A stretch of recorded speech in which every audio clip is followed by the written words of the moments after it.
In today's video, I want to discuss all the latest speculation around the Toronto Maple Leafs, including all the latest on Nikita Zaitsev and forward Patrick Marleau. We'll get into all that coming up next.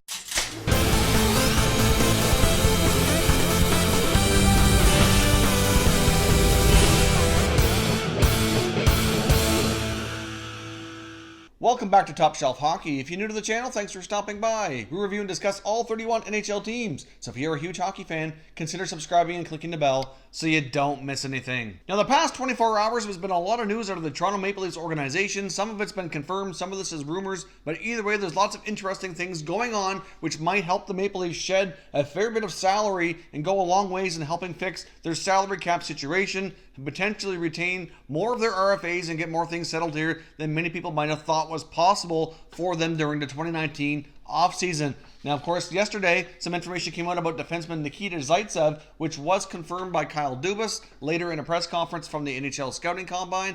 But at the same time, a lot of this information came out earlier from insiders Elliot Friedman and Bob McKenzie. Now, let's take a look here at what Bob McKenzie had to say about this situation.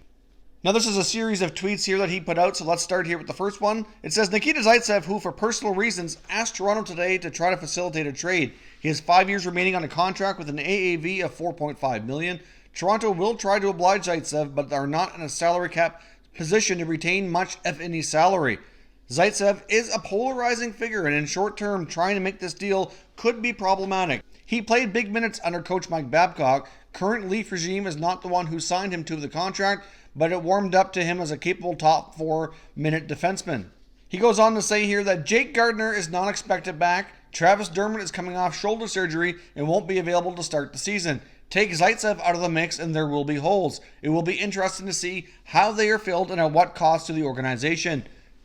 He concludes here by saying, by the way, I could be wrong on this, but I don't believe the Leafs believe Timothy Liljegren and or Rasmus Sandin are ready to be full-time NHLers next season.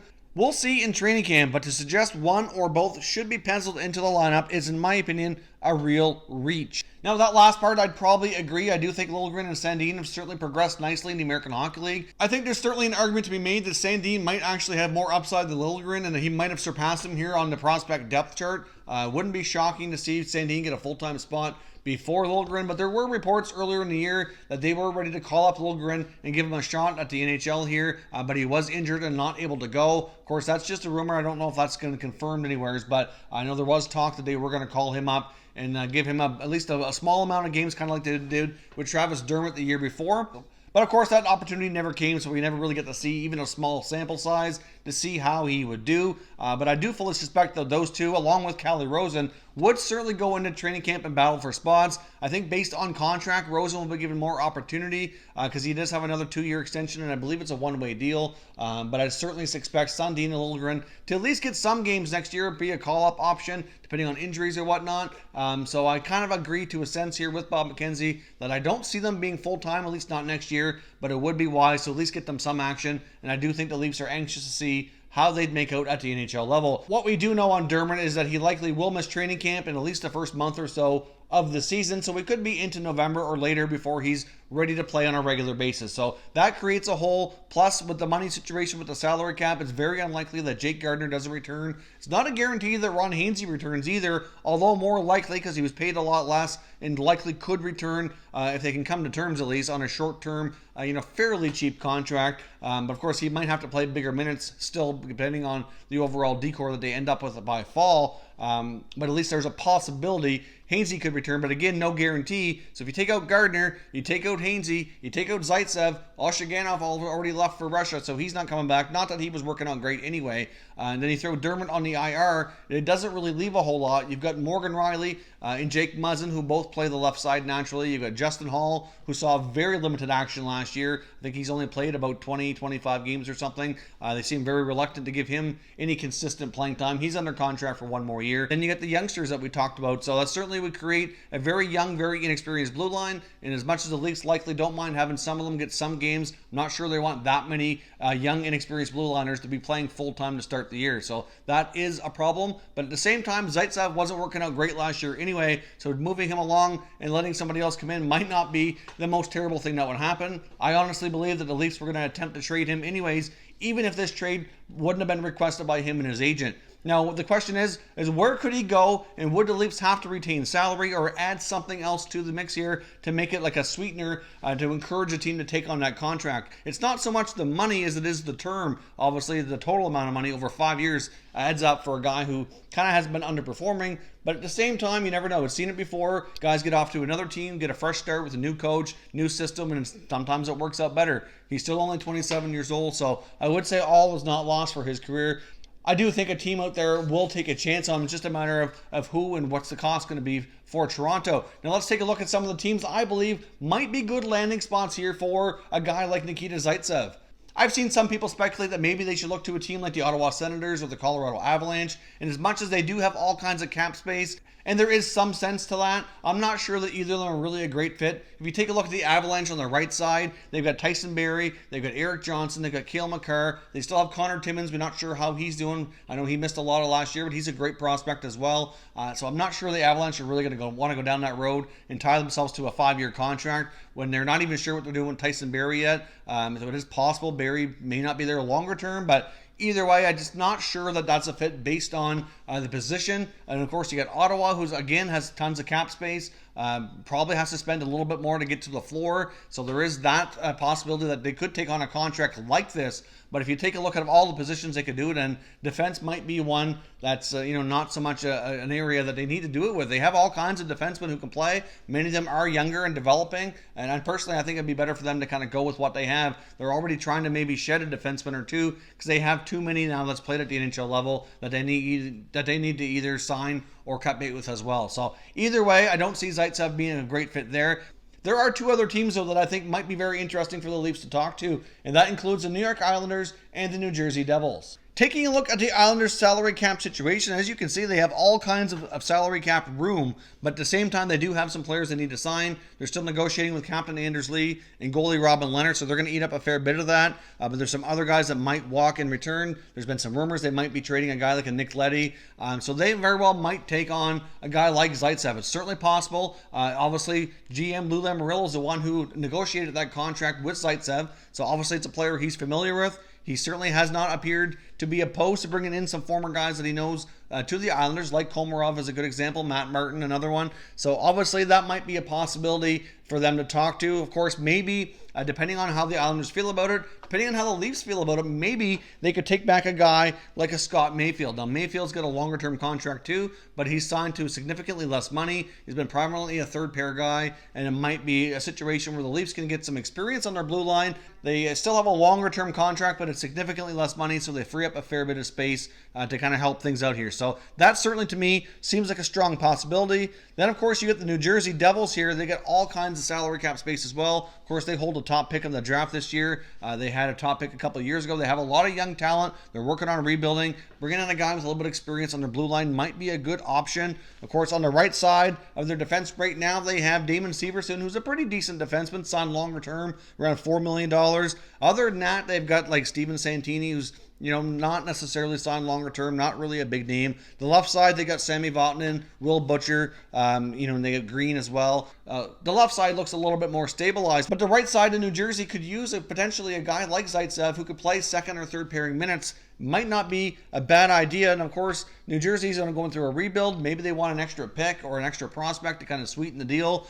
They do have some other players with cheaper contracts that the Leafs might have to take in return to kind of offset things or whatever. Hard to say exactly how that goes. But personally, those would be the two teams that I'd be talking to if I'm Kyle Dubas. I think they'd have the best chance to be interested, and as well as to have the situation right to make it work so that the Leafs don't have to retain salary. And if they do take a contract back, there's lots of options for cheaper contracts to kind of fill a hole but not spend a whole lot of money.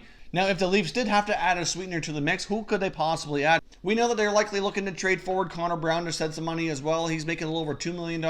That might be a possibility. You got maybe a Nick Patan, who they brought over from Winnipeg. He got a 1-year extension. I mean, it's not a lot of money, but at this point, everything helps on their situation for their salary cap. They have a lot of forwards that they can pick from to fill holes. They could also look at maybe include a defenseman like a Justin Hall, who they certainly don't seem to be thrilled about giving a whole lot of playing time to. He's only signed for 1 more year at a pretty cheap rate as well. So it's hard to say exactly what they throw in there. They might not want to put in Hall because they might want to hold on to him just in case they do need him for a while. But either way, there's some other players, and they have some prospects as well. Maybe they throw in like a Jeremy Bracco or a Mason Marchment. They don't have a 2019 first-round pick, so that can't be included. But they could look at a later-round pick or maybe a pick from next year's draft or something like that. Either way, the Leafs have options, and these are the two best teams, I think, that could make that happen. And they would end up saving themselves a fair bit of space here that they could use in other players to keep more of everything together here. Most of this Zaitsev news came out yesterday. Now we're looking at some more news here today that came out from Pierre LeBrun just not too long ago. So let's take a look at what he had to say about Patrick Marleau. So a short time ago, Pierre LeBrun tweets out the following information here. Hearing the Leafs and Kings have talked about a potential Patrick Marleau trade. Obviously, there's the Todd McLellan connection there for Marleau, so he might waive. But as of now, I don't think the two teams have found a fit. Kings would need to unload a contract or two as well. So I did not see that coming. Now, I'm not shocked to hear that the Leafs are considering trying to move Patrick Marleau. He's making $6.25 million. Didn't have a great season as the year went on and into the playoffs. His play did kind of decline. I think at this point it's fair to say they're probably regretting giving that 3-year deal. The first year was decent. Second year wasn't too bad. If he was a UFA right now, they probably feel a lot better about the situation. But having him on for a third year is going to make things complicated with their youngsters, and he does have a full no move. So at the end of the day, if he decides he doesn't want to go to LA or any other team, they can't force him to go, and they're going to be stuck with that 6.25 on their cap hit. They can't buy him out either. He's over 35. Even if they do a buyout, they can create a roster spot, but they don't save any money on the salary cap, which makes no sense. If you're going to pay him, you might as well play, especially if you have to pay him the full amount of money. So therefore, this comes as quite a surprise. I mean, I do know, obviously, the connection to former Sharks coach Todd McLellan, so I'm not completely shocked he'd consider playing for him again. But at this point in his career, Patrick Marleau has not won a Stanley Cup. He's had a terrific hockey career. He's one of the greatest players in Sharks history for sure. Certainly one of the more durable players in NHL history. He's had a great career. The one thing he's missing, and I think the main reason he came to Toronto, was that he wanted to fight for a Stanley Cup. He didn't think he'd get that done in San Jose. He thought he was increasing his odds by making the jump to the Leafs. So far, it hasn't happened. So why would he go back to LA to ride out the rest of his contract just because he knows the coach in order to play out his career? Because LA is certainly nowhere near a Stanley Cup. Not to say that the Leafs are going to absolutely win it next year or that they're a top contender, but they're a good hockey team. Obviously, the Maple Leafs lost to the Bruins in round one yet again, but look where the Bruins are. They're one of the best teams in the NHL, might be Stanley Cup champions. So obviously, even though the Leafs are a ways away, they obviously have some holes they have to fill here. They're still a much stronger contender than the Kings. There's no doubt about that. So to me, if I'm Patrick Marleau, I would not do that. But at the same time, if they can make it happen, it would certainly go a long way in helping their salary cap situation. Now, taking a look here quickly at the LA Kings salary cap situation, right now they do have the salary cap space to take this on. Right now, the Kings have $11.75 million in space, but they likely wouldn't want to take this on without having a contract or two moved out, like LeBrun went on to say here. So who could the Leafs take back, or maybe they should have a contract and another move? Taking a quick look at their roster from Cap Friendly, so that we see their contract values here as well. Who else could they move? I mean, would they maybe look to move a blue liner to the Leafs? Is that a possibility? Would they maybe want to send Dion Phaneuf back to Toronto? I'm just kidding there. I can't imagine the Leafs would want to. If you think about it, though, Dion's cap hit's down to 5.25, and if the Kings held back some salary and made that down to like 3.5, would you ever consider taking Dion back at that kind of cap hit for a little while longer? I mean, I can't imagine the Leafs go down that road. Just kind of joking around, but you never know. I guess crazier things have happened. Maybe they look to a guy like an Alec Martinez, or maybe they have a forward with a cheaper contract or something to that magnitude here. I'm not sure who the Kings would want to move out. They certainly have some players that I think they'd like to move along from, but I don't think they'd be able to accomplish that in this deal. But maybe it could be contingent on them moving out money in other ways. I know they talked about Jonathan Quick being moved. We've heard about Alec Martinez. We've heard maybe Ilya Kovalchuk. There's all kinds of stuff out there about the Kings right now. But, none of that would go to the Leafs. They'd have to facilitate some other trades. If you take a look at the two contracts, though, you got $4.5 million going to Zaitsev. You got $6.25 million going to Patrick Marleau. That's $10.75 million. Even if they did take back a player or two in return with those trades, and they could hopefully keep it down to maybe, $2 or $3 million coming back, they could potentially save $7 or $8 million. Of course, we discussed the fact before that they do have an option with the Nathan Horton contract. They could put that on LTIR, free up another $5+ million in cap space. They already have around $8 million in space, but of course they have, they don't have a full roster. They have some players that they need to fill in there. But if you take a look at the fact that they could have $8 million space already, throw in another 5+ from the Horton contract on an LTIR, and potentially free up $7 or $8 million, maybe more, depending on what they take back, moving these two players, they'd have over $20 million.